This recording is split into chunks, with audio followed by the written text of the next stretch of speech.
నా పేరు రామకృష్ణ అండి. ఎలక్ట్రానిక్స్ 40 years బ్యాక్ 1985లో 15th డిసెంబర్లో స్టార్ట్ చేశాను.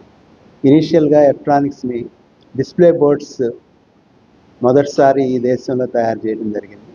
అప్పటి నుంచి ఈ కంపెనీ వేరియస్ ప్రొడక్ట్స్ డెవలప్ చేస్తా, ఇవన్నీ కూడా ఇండిజినియస్గా, అంటే వేరే ఏ దేశం యొక్క సాంకేతిక నిపుణత లేకుండా మేము ఇక్కడ ఈ కంట్రీలో మన విజయవాడలో స్టార్ట్ చేయడం జరిగింది.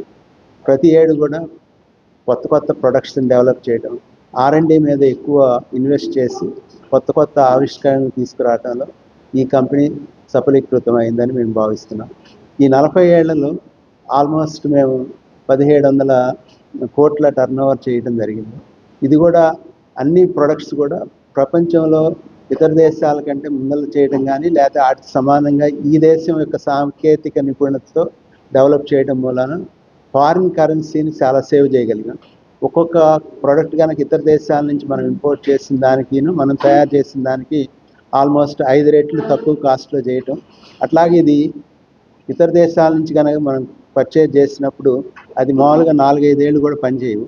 అదే ఇక్కడ తయారు చేయడంతో మనం 15 ఏళ్ళ దాకా పనిచేసేటట్టు తయారు చేయడంతో దానికి కాస్ట్ కనుక ఓవరాల్గా కనుక తీసుకుంటే దగ్గర దగ్గర ఇందాక చెప్పినట్టుగా 20-30 వేల కోట్ల ఫారిన్ ఎక్స్చేంజ్ని సేవ్ చేయడం జరిగింది.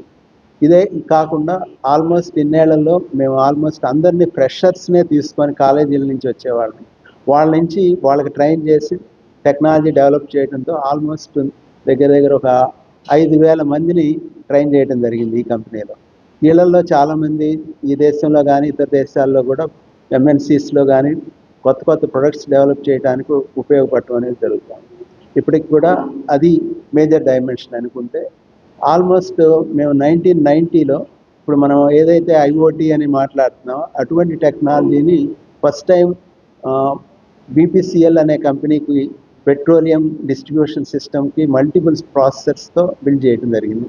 అదే టెక్నాలజీని మేము రోజు రోజు ఇంప్రూవ్ చేసుకుంటా ఇప్పుడు ఆల్మోస్ట్ 1995-2000కి వచ్చేటప్పటికి మేము ఇండియన్ రైల్వేస్కి డేటా లాగర్ అనే నెట్వర్క్ డేటా లాగర్ అని డెవలప్ చేయడంతో ఇండియన్ రైల్వేస్లో ఓవరాల్గా సిగ్నలింగ్ వ్యవస్థ మొత్తం మానిటరింగ్ చేయడం మూలాన చాలా ఇంప్రూవ్మెంట్స్ తీసుకురావడం అనేది జరిగింది. ఈ టెక్నాలజీ మొత్తం టోటల్గా సాఫ్ట్వేర్ కానీ లేకపోతే హార్డ్వేర్ కానీ లేకపోతే దానికి కావాల్సిన టెక్నాలజీ మొత్తం కూడా రైల్వే వాళ్ళతో మాట్లాడుతూ వాళ్ళ డొమైన్కి కావాల్సిన విధంగా మేము బిల్డ్ చేయడంతో ఇది రైల్వే యాక్సిడెంట్స్ని తగ్గించడం, రెండోది ఆల్మోస్ట్